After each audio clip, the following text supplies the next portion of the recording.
What is up, everybody? Welcome to the Fourth and Long Podcast, episode 14. Jake, how are you doing, man? How's work going? Good, Justin. How are you doing? Is it picking up for Black Friday yet? A little bit. I'll let you know after today. I don't know if you saw, but we'll get into it probably Thursday more. But the Friday slate's pretty good. Yeah, I know. It looks pretty good this week. Yeah, so we have a lot of things to discuss.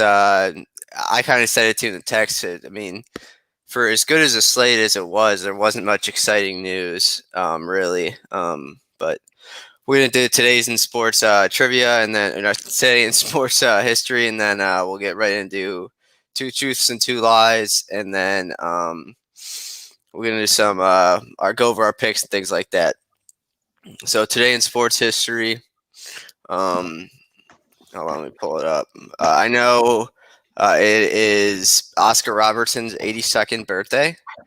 And then in 1956, the CFL Grey Cup was played in Toronto, and the Edmonton Eskimos beat the Montreal Alouettes 50-27, giving the Eskimos their third straight CFL Cup. I don't know how well the nickname Eskimos would fly in the United States. I think they'd probably get rid of it.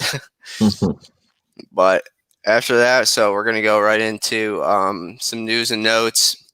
Not much yet. This week it's Tuesday, so not much. But yeah, Dabo Sweeney. I'm just gonna save this because I have a whole tirade I'm gonna go on. Maryland resumed practice after missing 2 weeks because of the virus. Ohio State added another top Texas prospect, number 42 overall in the nation, ESPN 300 wide receiver Caleb Burton. So obviously, the Ohio State's reaching into the Texas panhandle and trying to get as many guys as they can from there. And then the other news I had was that on Saturday, Dabo Sweeney basically tried to accuse Florida State and Mike Norvell of ducking this game on purpose, so they didn't have to play Clemson. I'm sick and fed up with Dabo. I've been fed up with him for a while.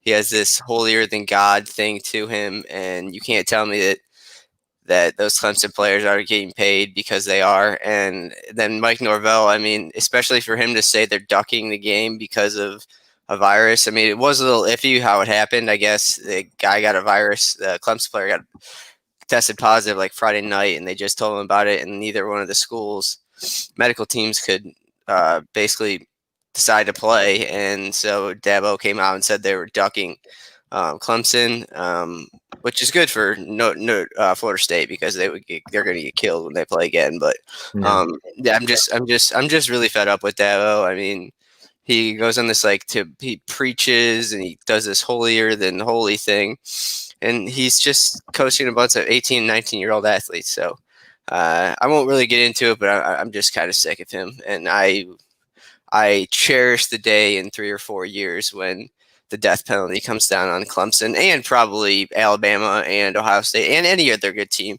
because they all pay their recruits. But that's all I got for news and notes. Do you have anything you want to add? No, I think we should just get right into it. I mean, you kind of summed it up, so. Yeah. So we're gonna hop right into the new AP poll. Top four stayed the same: Alabama, Notre Dame, Ohio State, Clemson. In the AP poll, Texas A&M is fifth, and Florida's sixth. They're switched in the coaches poll, and then in the AP poll, seventh is Cincinnati, 8 is BYU, 9 Oregon, 10 Miami, Florida, 11 Northwestern, 12 Indiana, 13 Georgia, 14 Oklahoma, 15 Iowa State, 16 Coastal Carolina. I think they dropped a spot. 17 Marshall, 18 Wisconsin, 19 USC, 20 Texas, 21 Oklahoma State, 22 Auburn, 23 Louisiana, 24 Tulsa, and North Carolina rounds out the top 25, finally getting back in the rankings. The biggest riser was obviously Northwestern. They went up 8 spots to number 11. They were 19. So, and then right off that bat, the biggest faller was Wisconsin, who fell down eight spots because of the loss to Wisconsin or Northwestern. So yeah, I really still don't think Northwestern's for real, but obviously we'll go over it and talk about it. But so we'll get into two truths and two lies about your favorite guy, Ryan Day. He probably pays his players too, but at least he doesn't come out and preach that he doesn't. So I have 4 facts. Are you ready? Yep. Okay. Ryan Day is from New Hampshire. He was the quarterbacks coach at New Hampshire University before leaving to be a graduate assistant coach at Florida under Urban Meyer. Day has a bachelor's degree in administrative studies from Boston College and a master's degree in business administration from New Hampshire. And Day was the quarterbacks coach for both the Chargers and the Redskins before he left for Ohio State in 2017. Can you repeat the first one again? Just go down the list again. Ryan Day is from New Hampshire. Okay. 2, he was the quarterbacks coach at New Hampshire before leaving to be a graduate assistant coach under Urban Meyer at Florida. He has a bachelor's degree in administrative studies from Boston College and a master's degree in business administration from New Hampshire. And he was the quarterbacks coach for both the Chargers and the Redskins before he left for Ohio State in 2017. Okay, so I'm gonna say the first one's true. Yep. He went to New Hampshire. He's from New Hampshire. Okay, yeah, he's from New Hampshire. He also went to New Hampshire. Yeah. I'm gonna say that. I mean, that last New Hampshire one that he has his bachelor's degree. I feel like you wouldn't lie about that, but also you could be lying about it. I'm gonna. You said what was his degree? You said he had again. He has a master's in business administration and a bachelor's in administrative studies. I'm gonna say that one's the second true. Second true. You're close, but no. Actually, that is true. I think so. I don't know how I wrote this. Yeah, that is true. That is true. I mixed them up. You got it right, but I mixed it up when I wrote it. He has a bachelor's degree in business administration and a master's in administrative studies. He wasn't the quarterbacks coach at New Hampshire before leaving to go to Florida. He was the tight ends coach, and then he didn't coach the Chargers or the Redskins, but he coached the Eagles and the 49ers as a quarterbacks coach. Eagles obviously under Chip Kelly. So that was pretty good. I don't know why I wrote that wrong, but it's these early starts, man. It's not even early for me, but yeah. So that's pretty much it. We'll head right into the Week 12 slate. Like I said, there was a lot of good games, but it felt uneventful to me. So we'll start out with Kentucky. I mean, you don't really need to say much. I mean, they just got trounced by Alabama 66 to 3 or 63 to 3. And I mean, it just goes to show how good Alabama is, considering that Kentucky stayed with a lot of teams. Like they were able to stay with like Ole Miss and whoever they played in the SEC. They were able to stay with them, and then for them to come out and just get their doors blown off like this. I mean, to me, it's more about how good Alabama is and how poor. I mean, I think the one thing to say is they really just like Devontae Smith still had a day. He had 9 receptions, 144 yards, and 2 touchdowns, but they had 3 running backs with over 10 carries with at least 30 yards. Chase McClellan, I think is how you pronounce his last name. Yeah, I saw that when I was looking through, and it wasn't Najee Harris. I was a little surprised. Yeah, he had 10 carries for 99 yards and a touchdown. Najee Harris had the touchdowns, though. He had 2 tutties on 13 carries for only 83 yards. Still pretty good. No, yeah, still pretty good, but I mean – they're just well-rounded. I mean, we knew they were going to blow out Kentucky. I didn't think it was going to be this bad. I thought it might have been like 45 to say like 17.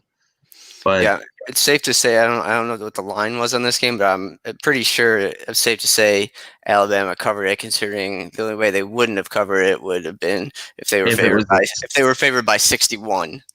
But yeah, I yeah, saw that Jace McClellan. I mean, it's just a staple of Nick Saban is just a stable of running backs with like one kind of lead back. But I mean, we'll get into Heisman later, but we could talk some about that. And then so I don't think either one of us had that game or a pick, but no. yeah, I that mean, was I would have taken the over in that every day. I mean, pretty sure Bama would have covered in like the first half.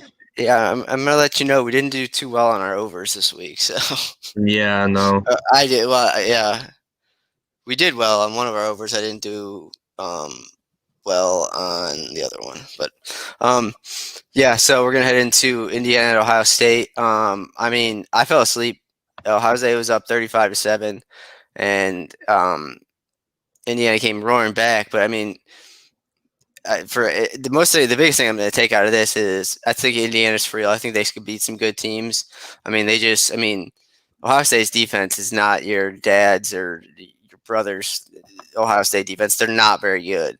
Hmm. And I mean, Michael Penix Jr. threw 5 touchdowns on them and 491 yards. And so yeah, they're definitely not. They're definitely still a top tier team, but I think Alabama is on a level of its own right now. But yeah, Justin Fields to begin the game he had more interceptions in this game than he had before in his entire career. He had 3 picks, and one of them was just a bad read, but 2 of them were like he was falling to the ground, and he just doesn't make his. I've never seen him make mistakes like that, where Hmm. he's falling to the ground and just throws it up. So. But yeah, Ohio State did get the win. Thank God for Sean Wade and his pick six, because without that, we probably wouldn't have went into overtime. And Hmm. if you're the underdog in overtime, you always go for 2 if you have to score. So, um, Yeah.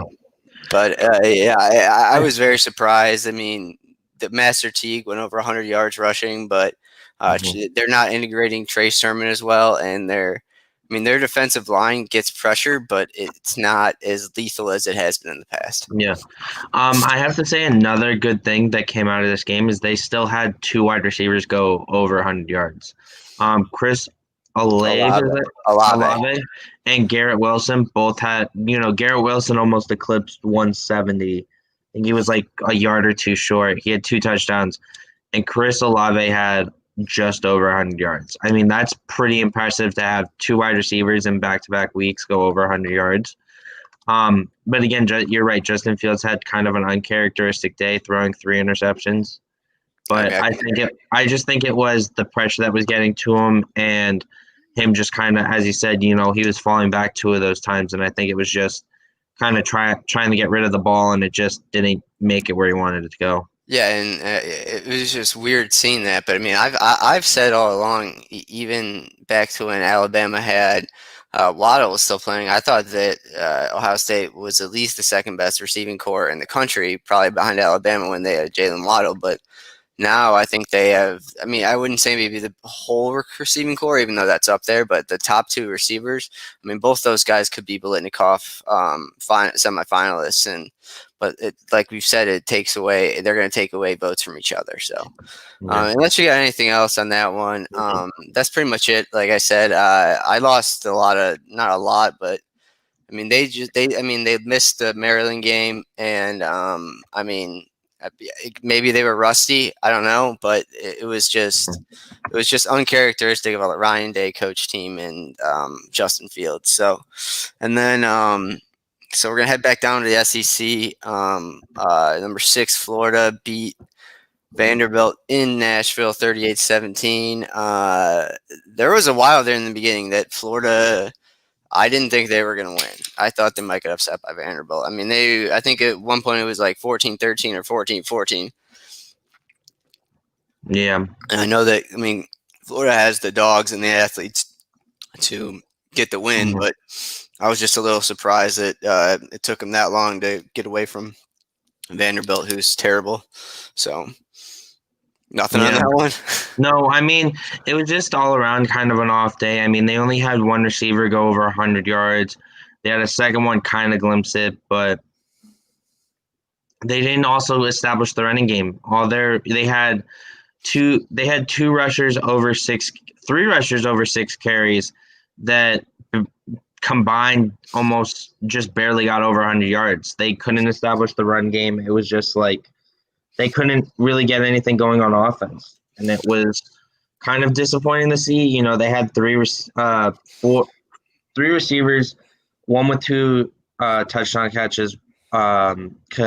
Is it Kamor Gamble had the two touchdowns, and then Trevon Grimes and Kadarius Toney each had a single touchdown. So I mean, they were finding the red zone, and they were pretty efficient once they got to the red zone. It was getting to the red zone that was really a struggle. And I think this game for them was more of a game management, trying to get into next week. They didn't want to show everything out. They were kind of playing conservative. Like they knew they were going to win, but at the same time, it was a little bit of a struggle because they were playing that way, and they were just trying to. I don't want to say scrape by, but in an essence, scrape by and just try to get to the next week. Yeah, I mean, and await the return of Kyle Pitts. Yeah, and I mean, I know that people as Texas A&M as fifth, but I mean, I put Florida at fifth because I mean Texas A&M, you just don't know when they're going to play again. So, but yeah, Florida looks pretty bad, but I mean, they got it done. That's all that matters. I think the season is kind of wearing on some of the players. I don't know why, but we've seen a lot of sloppy performances from teams that should be dominating, like Ohio State, Florida, and then I mean, there really just hasn't been a lot of huge games, so it's been a bit disappointing. But with that, we'll move on to probably one of the more exciting games of the afternoon. Cincinnati, number 7, Cincinnati went down to my favorite place in the world, the Bounce House.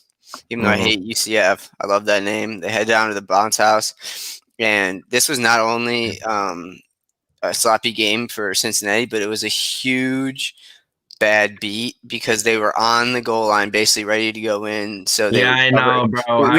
When you told me that, I was like, because I looked at the game cast and I was like, okay, they have to score. What are they going to do? And they didn't score, and they only won by 3, so they didn't cover 6. Yeah. But I think with everything that's going on and how teams are not playing up to the standard, and I think the only lock for the college football playoff right now is Alabama. But I don't even know if Ohio State wins out, possibly. But I mean, I think Cincinnati and BYU this week kind of gave themselves a better chance. I mean, BYU just plays nobody, but I mean, Cincinnati will at least play in their conference championship and hopefully win. But Desmond Ridder was great. Basically, as always, he was where is it? He was 21 to 32 for 335 yards and 2 touchdowns. He also added a couple rushes. So he was just as good as ever. And I think Cincinnati could play with a lot of the top 5 teams. I don't know if they could beat them. I think if Cincinnati played Ohio State at home in front of a full crowd, I don't know if they'd beat Ohio State, but it would be darn close, that's for sure. For me, I mean, we'll talk about once we get to our top 10s, but I just think Cincinnati should have handily beat UCF. They showed a lot of sloppy play. Desmond Ridder was very inconsistent, and I just think BYU is a more. I feel like BYU should have a better, even though they're not playing anyone, they're beating teams the way they should beat teams, if that makes sense. They're beating teams that they should be blowing out, and Cincinnati isn't blowing teams they should be beating. That makes sense. Yeah, who that reminds me of is, I mean, you're basically saying BYU is Oklahoma of the past 3 or 4 years. That's not true. Oklahoma. Yeah, they beat Oklahoma the past 2 or 3 years have lost one game, unlike BYU, but they beat the teams they're supposed to beat in big scores. I mean, you're basically saying that BYU is not the new Oklahoma, so I definitely don't want them in my playoff. If they were, even though I like BYU and Cincinnati, if either one of them were to get in and they had the 4 seed, which would probably be where they are, I mean, they would get their doors blown off. BYU wouldn't score a point against Alabama. I don't think Cincinnati would either. I don't know. I think it could be the upset of the century, but that's just my feelings on it. Yeah, they have to make the playoff first. Yeah, I know. That's the real. Yeah. So I still like Cincinnati. I think they played well, and I think this, like I said, I think the season is kind of wearing on teams because they don't know if they're going to play this week. They don't know if they're not going to play, things like that.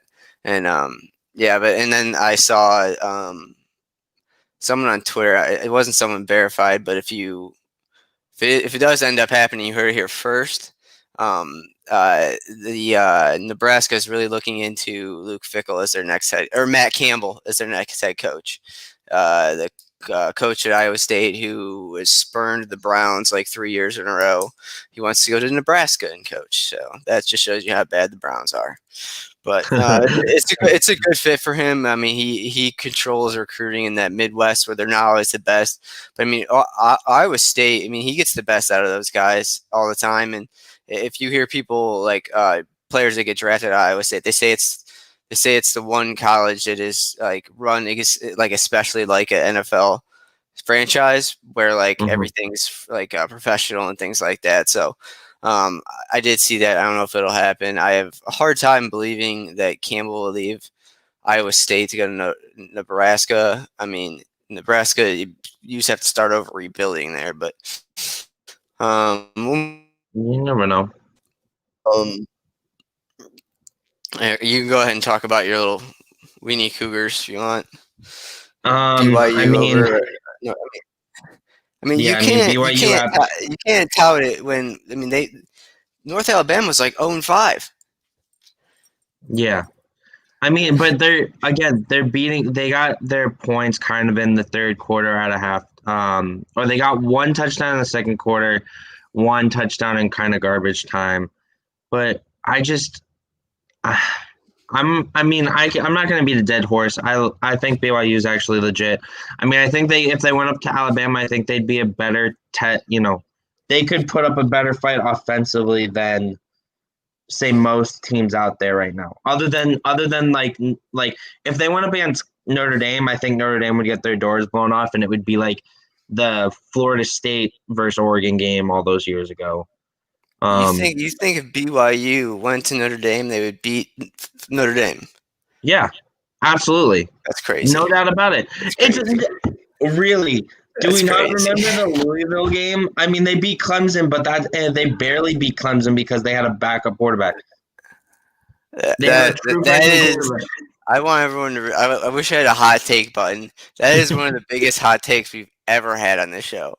That if BYU, first of all, it would be a holy war, and that would be interesting. But like, if you saying if BYU went into South Bend, they would get Notre Dame would get their doors blown off. Not just win, Notre Dame would get their doors blown off. Yeah, I just think Zach Wilson's actually a legit QB contender and is one of the best QBs in the nation.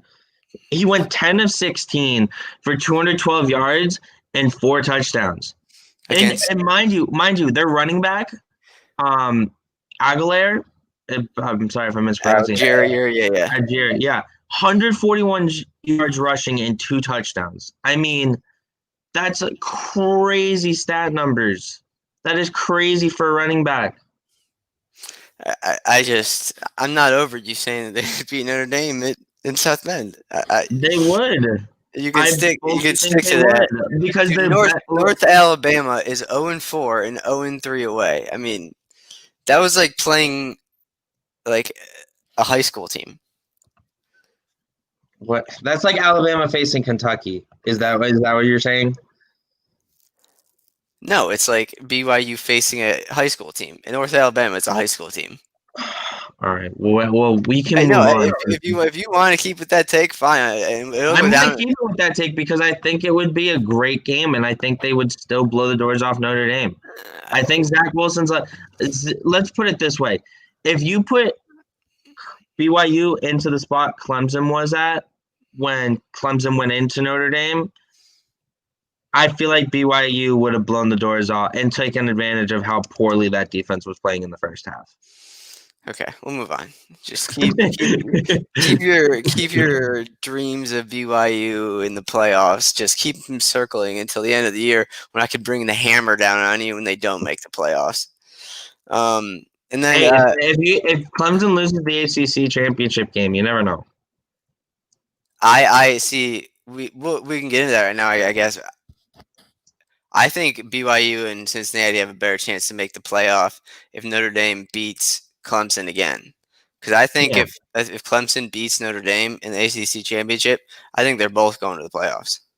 I don't think so. I think if because everyone's gonna say that again, the first one was a fluke because they didn't. Clemson didn't have Trevor Lawrence. That's I gonna be that's gonna be, in my opinion, that's gonna be if Trevor Lawrence goes in there and absolutely whips Notre Dame. Say the final score is like 45-10 or something like that. Then everyone's gonna be like, well, the only reason they won was because they were at Notre Dame. They were facing a true freshman quarterback. They're just not legit. Yeah, I mean, I can understand those points. I don't see any other team other than I guess your BYU and your Cincinnati's, any other team behind them that would jump either one of those two. But Yeah. whatever.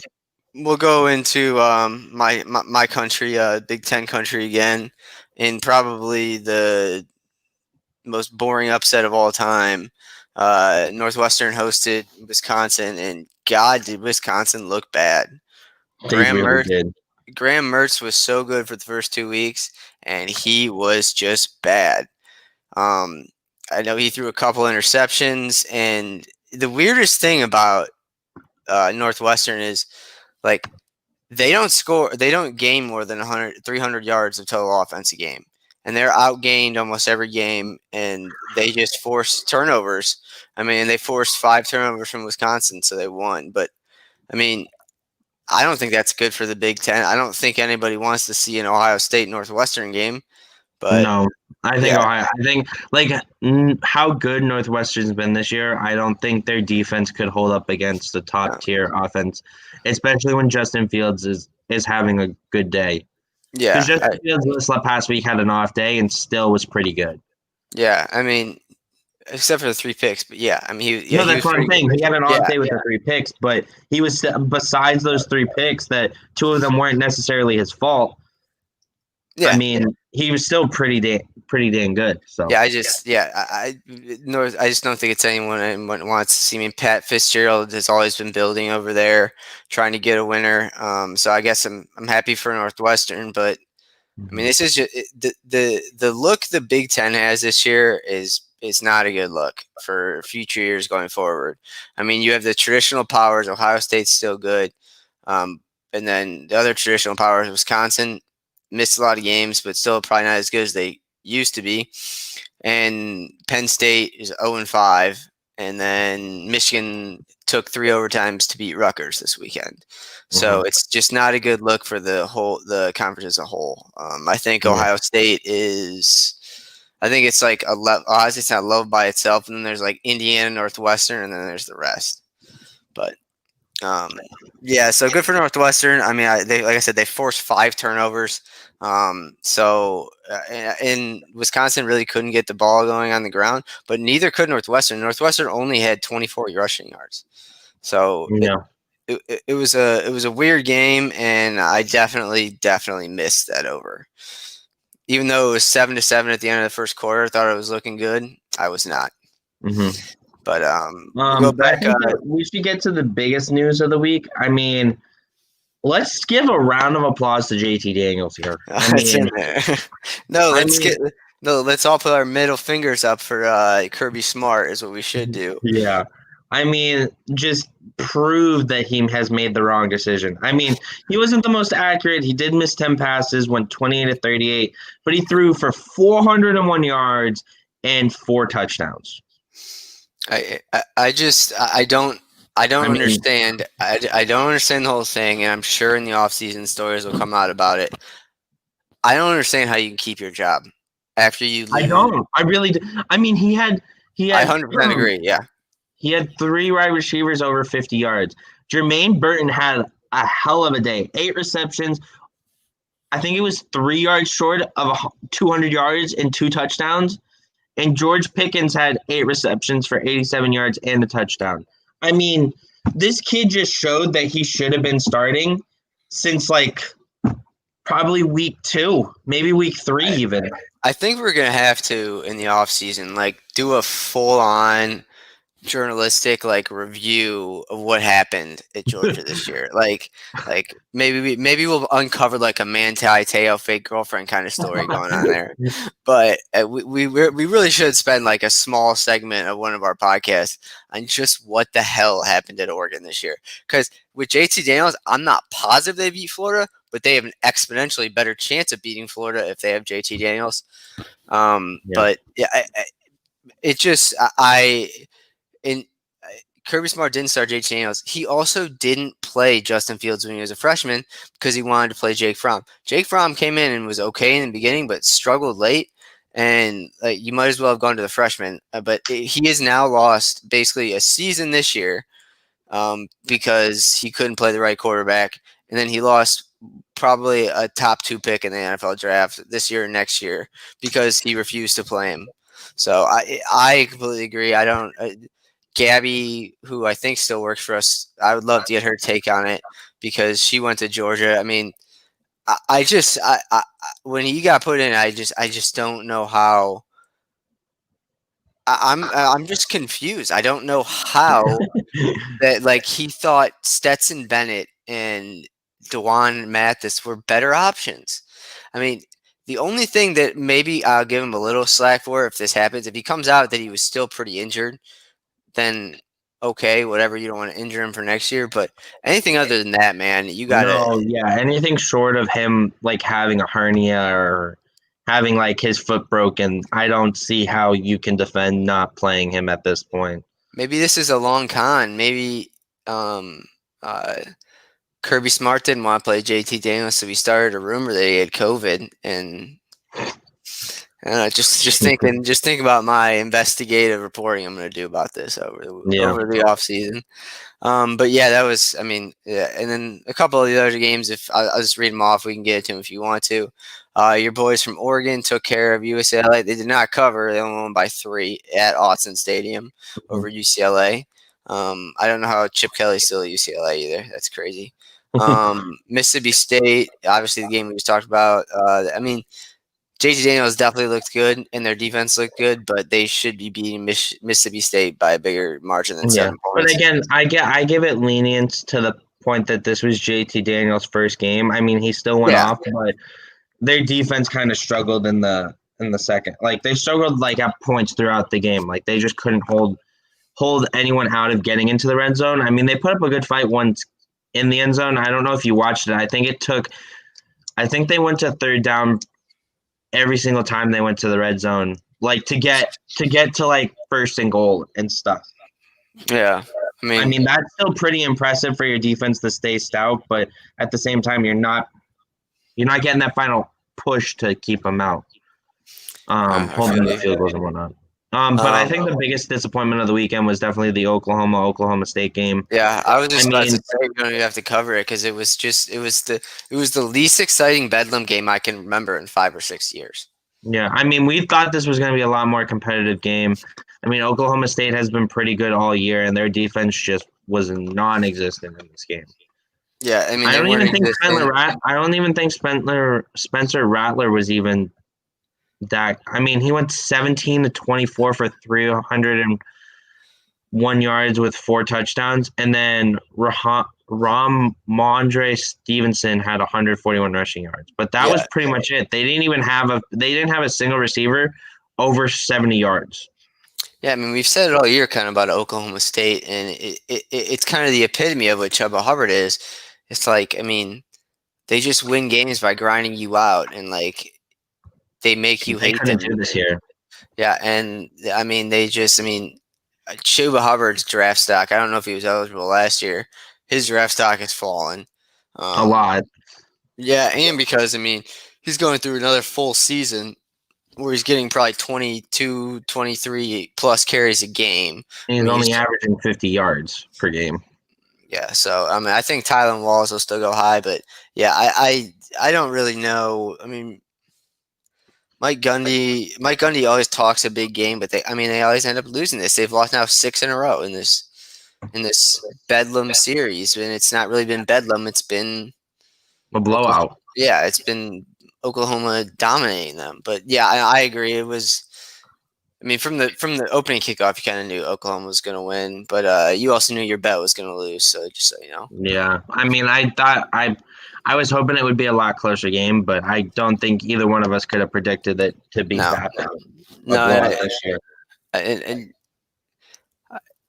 I think it being in Norman was a pretty big deal, even though it shouldn't have been. I just feel like it, like, even when there's no fans there in a rivalry like that, like Yeah. the fact that Michigan has to go to Ohio State this year, it's just like a fact. It's different when you're playing away. Um, so after that, your boys Coastal Yes, um, sir. snuck past Appalachian State 34-23. What do you got on them? I mean, Grayson McCall had a pretty quiet day. I mean, he went 12 to 21, 200 yards, and only threw 2 touchdowns. However, he did lead the team in rushing. He had 14 carries for 69 yards and a touchdown. But I think the biggest contributing factor of the day was Isaiah Likely. He had three Yeah, I saw that. receptions, 118 yards, and a touchdown. I mean, first play of the game, he went, I believe it was 76 yards to the house, beat double coverage. He was also he hurt his ankle later in the game and still was able to catch 2 more receptions Yeah, for pretty big numbers. that's But a I mean, that's sorry, a go big ahead. win. That's a big win for them. I mean, Yeah, Appalachian State's been pretty good lately, so that's a good win for them. yeah. I mean, it was a dogfight going into the third quarter, and then Coastal Carolina just kind of flipped the switch, took over ball control, and just kind of ran out the rest of the clock. Like, I mean, they scored. They scored 12 and 13 points in the set. They scored 25 points in the second half, but they controlled time of possession Yeah, in the second instead half. of throwing the ball with Yeah. Clay or whatever his name is, Clayton or whatever. Hmm. Um, but I'll just read through a couple last couple ones. Say something if you want to. I was pretty surprised by this. Kansas State was blanked at Iowa State. They lost 45-0. Kansas State did. I think Iowa State's pretty darn good. I think they might be the best team in the Big 12 this year. And my guy Brees Hall, he would be my pick for Doak Walker Award winner right now. He only rushed the ball, I think, like I had it on here, under 20 times, but he had 100. I think it was 15 times for 135 yards and 2 touchdowns. But I mean, I think, and then Brock Purdy was pretty good at quarterback for them. But yeah, I think Brees Hall is just the real deal. And then Liberty finally lost his first game to North Carolina State. Hugh Freeze had them undefeated and ranked 21st before they lost to NC State 15-14. I believe they missed, or they were attempting a game-winning field goal and it got blocked. Hmm. So that's got to suck for. I mean, it's still a really good job by Hugh Freeze, but I after this year, this is more of a diving board for him. He'll get one of the SEC jobs that opens up, or the Big 12 jobs that opens up. But Right. and then uh, Auburn covered over Tennessee. Wow, Justin, you're so smart. Oh, I know. Oh yeah, Tennessee 17, Auburn 30. Bo Nix still didn't play well. And their freshman running back Tank Bigsby got hurt, and if he misses next week's game, the Iron Bowl. That's a weird. We'll get into it. But that's weird. Like all the rivalry games are kind of spread out this year because we have the Iron Bowl next week. But yeah, Tank Bigsby, he's outstanding freshman running back, but he hurt his ankle, and so hopefully he can go. And then your boys out west, the USC Trojans, beat Utah 33-17. I just don't think USC is going to. I think I find it very well. USC definitely is not going to make the playoffs unless Oh no.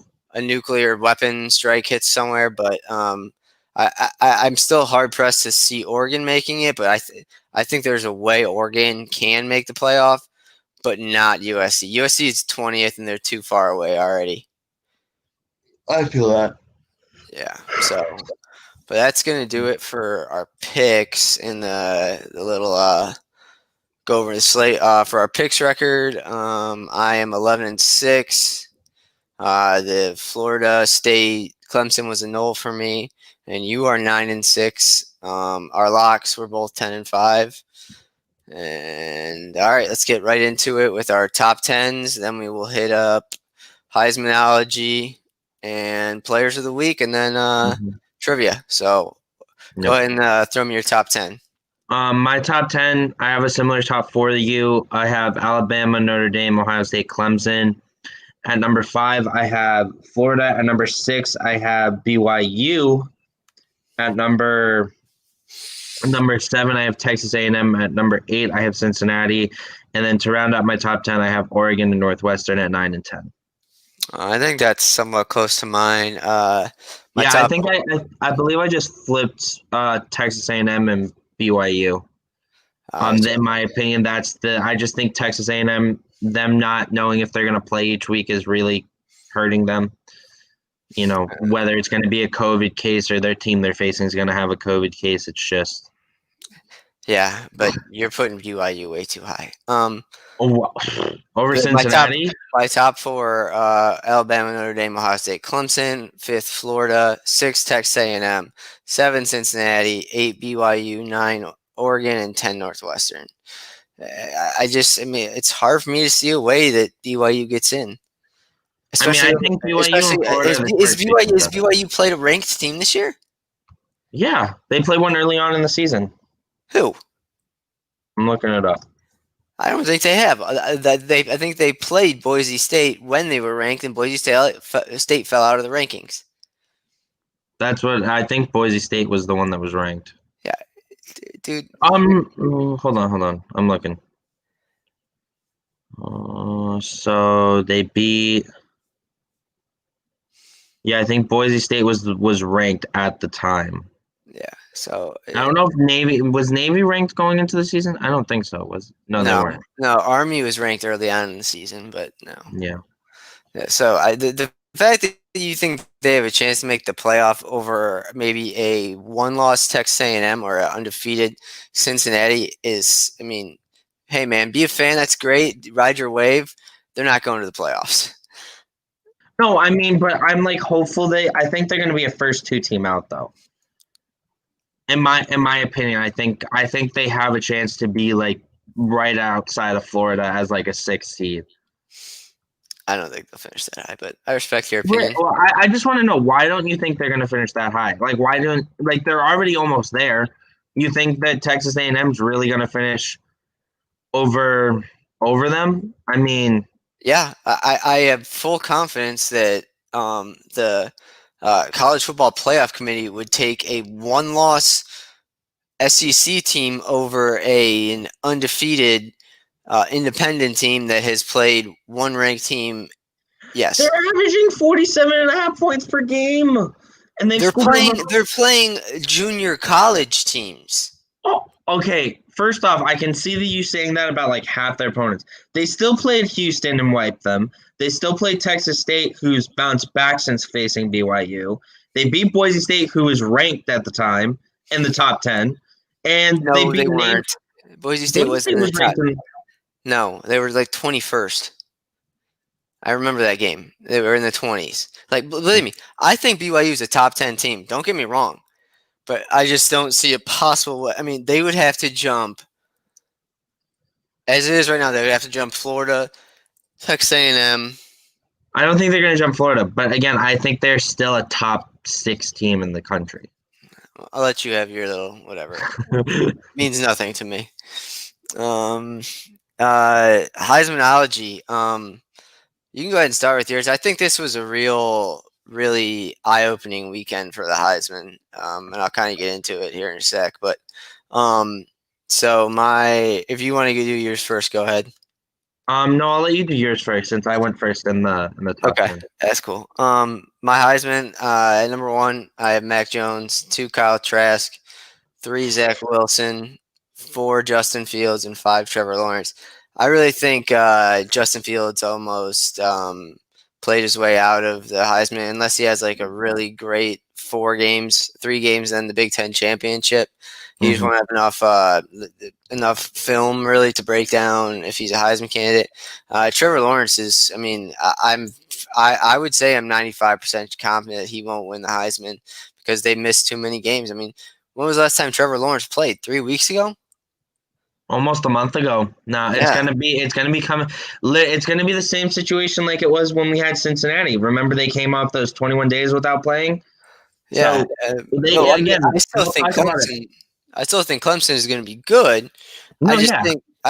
I just he think that. hasn't not playing for a month is hurting. It Yeah, definitely hurts his chances. and Um, he can come out and be like Kyle Trask when Florida missed those games too, and like raise his stock back up. But um, for right now, I just don't see him winning the Heisman. I think people are tired of Clemson, and I think yeah. I'm just tired of Clemson. No, But I mean I feel you on that. If you don't have anything else, I'll kind of give my. See, I can't stand Mac Jones. I really can't. I think he's exactly like AJ McCarron was. Everyone's hyping this dude up because he plays for Alabama, but no, I don't ever see another. I can't see another quarterback from Alabama winning a Heisman besides Tua. I think Tua will be the only close quarterback in Alabama this decade that will have a chance at winning, like a legitimate chance at winning a Heisman. I mean, I Mac I Jones this past week when I mean Bryce Young could potentially, maybe a decade, but over the next 5 years, if Bryce Young kind of turns into like just a pocket passer, which I don't think he will, but if he turns into a pocket passer, I just don't think it's a legit option for any Alabama quarterback to win a Heisman. I mean, Mac Jones this past week was not good on any standard. He went 16 to 24 for 230 yards and 2 touchdowns plus a pick. I mean, he probably played for a half. yeah. But no, he played for a majority of this game. He had Bryce Young only threw 2 passes the entire game and went 53 yards for a touchdown. So I mean the touchdown was probably in garbage time and they just ran the ball really the second half to shoot clock. But Believe me, I'm with you. I don't want Mac Jones to win. I think it's stupid, but no I one else. think No one I else think has Kyle stepped Trask. up. Kyle Trask. Eh, You can't convince me Kyle Trask is not the front runner. Vegas has him as a He's favorite. not the front runner. Okay. I Go, mean, I'll check the books right now. Go on with okay. your Heisman. Kyle Trask, I mean, 26 to 35, wasn't the most accurate. Still threw for over almost 400 yards and 3 touchdowns. And do I need to bring up last week against Arkansas, the first week without what is it? Kyle Pitts. He went 23 of 29, 356 passing yards and 6 touchdowns without his best option. I mean, that's crazy. You can't tell. And Mac Jones didn't play last week. Um, I'll kind of move on from that to just get through it. But at number 2, I have Zach Wilson right now. Number 3, Justin Fields. Number 4, Trevor Lawrence. And then at number 5, I have Mac Jones. Uh, According to Vegas, Trevor Lawrence is still the favorite at plus 200, followed by Kyle Trask at plus 230, followed by Justin Fields at plus 250, Mac Jones, followed by Mac Jones at plus 300, and Zach Wilson plus 2,500. So don't think you're going to see Zach Wilson win No, the I mean, I Heisman. didn't expect. He's kind of. I don't expect him to go If I were to pick the Heisman right now, I would pick Zach Wilson. over. Yeah, I mean, you have a legit thing. I think if you the season ended today, and say we get like a huge COVID outbreak and it shuts the whole like every single program in the country down, it's between Zach Wilson and Kyle Trask. Yeah, I would say that right now. Yeah. And I mean, you have a very strong argument for both of them. I mean, both have been really good this year. Both have outperformed expectations. I mean, and Kyle Trask has shown he can do it without his top receiver. I Yeah, think that's the biggest thing, and he's proven he can do it against. See, the only thing I think gives Kyle Trask more, I want to say more like claim to a Heisman win if the season ended is that he's faced big opponents in the big spotlight and performed really well. And it goes back to strength of schedule. Yeah, I have a feeling your Heisman winner is going to come from the SEC championship game. Whoever wins that game, if Alabama wins, it'll be Mac Jones. If Alabama loses, it'll be um, Kyle Trask. But that's pretty much it Yep. for the week 12 going over it. We can do players of the week real quick. Players of the week real quick because you have a really funny one, and Mm-hmm. then we'll get into trivia, and then we'll give you a couple updates on what's going on for Friday. So Mm-hmm. players of the week, helmet stickers. Do you want to go first? I'll let you go first. I mean, Okay, I have three. Um, my helmet stickers go to Brees Hall again. I think this is his third time winning it for me. He carried the ball 15 times for 135 yards and 2 touchdowns. If the season were to end today, he should absolutely win the Doak Walker Award. And then second one, Ramondre Stevenson, the running back from Oklahoma. He didn't score any touchdowns, but he helped Oklahoma control the clock. He had 26 carries for 141 yards. And then JT Daniels, quarterback Georgia. I put Kirby Smart is an idiot. yep. Daniels was 28 for 38 for 401 yards and 4 touchdowns. So Yeah. I mean, I have the same one as you. I have one of the same ones as you in who is it? JT Daniels. I mean, just showed that probably should have been playing up to this point, unless something comes out after the season that proves otherwise. we're gonna figure it out.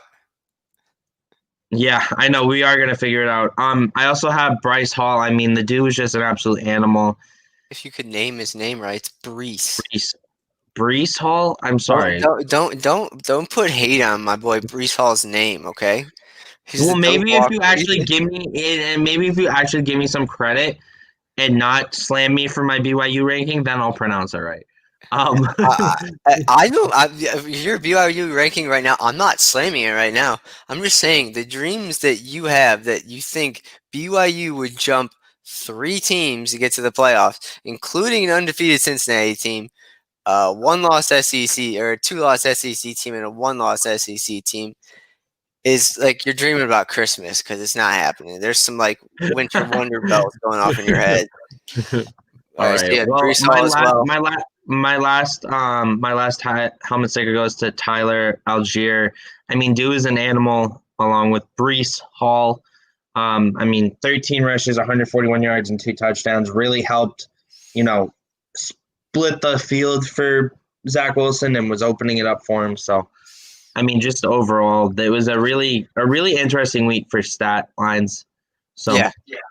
I think it was a good week, but like I said, it wasn't very eventful. It seems like, but no, no, yeah, it really wasn't. next week hopefully, once we do trivia, we'll fill you a little bit on next week. But you want to do 2 or 3 trivia questions? I'm slowly catching up to you. You were 8-6, and I'm 7-7.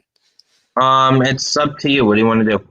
I'm Uh, down with. I'm good for doing two. I'm also down for doing three. let's do 2 right now, and Okay. then yeah, we'll do 2 right now, and then Friday we should have some time to do 2 more. So, you want me to go first? Or you want to go first? I'll let you go first. All right. Now remember, our trivia is recent news. Hopefully. Yeah. Okay. Um, Well, I have okay. One of my questions this week is like an overall broad question. that's fine. Like, okay, it's not like it's not year specific. It's just overall wise. Okay. The 2018 and 2019 Doak Walker Award winner was whom? Doak Walker is running back, right? Yep, he won it 2 years in a row. Last year and the year before. Oh, is it the running back who went to? It's out of the team that just. Oh, Jonathan Taylor. Yep. Yeah. Good one. That's a good one. Yep. So my first question is, which team has the most players drafted in the first round of the NFL draft? And I can give you a list of four if you want. Do you want me to limit it to four for you? No. Okay. Um, like of all time. Why am I leaning Yeah. back?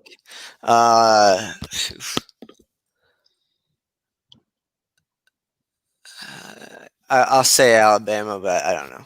Nope. Yeah. USC. See, I was gonna go a completely different way. Anyways, I was gonna go Alabama, then to like Harvard, Army, and Navy. but I guess they can't be picked in the first round because they have to go serve. I don't know. All right, so my second question, it's a little bit tougher, but um,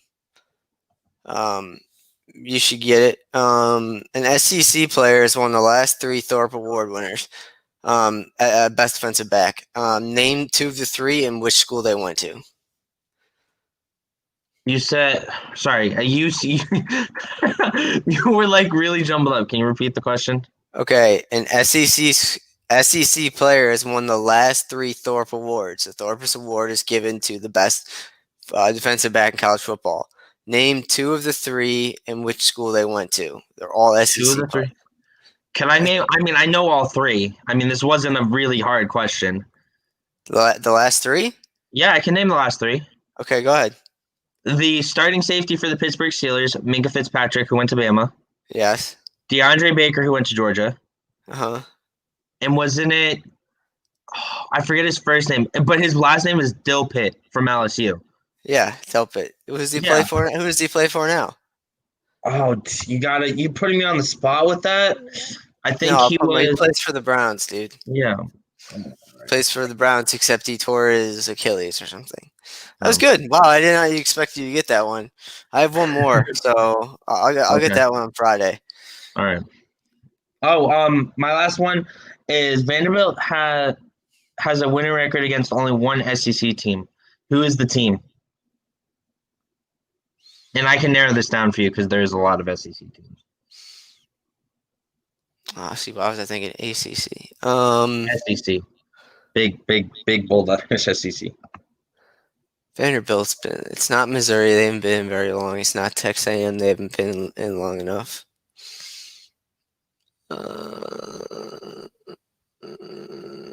Arkansas. Nope. I typed it in the chat.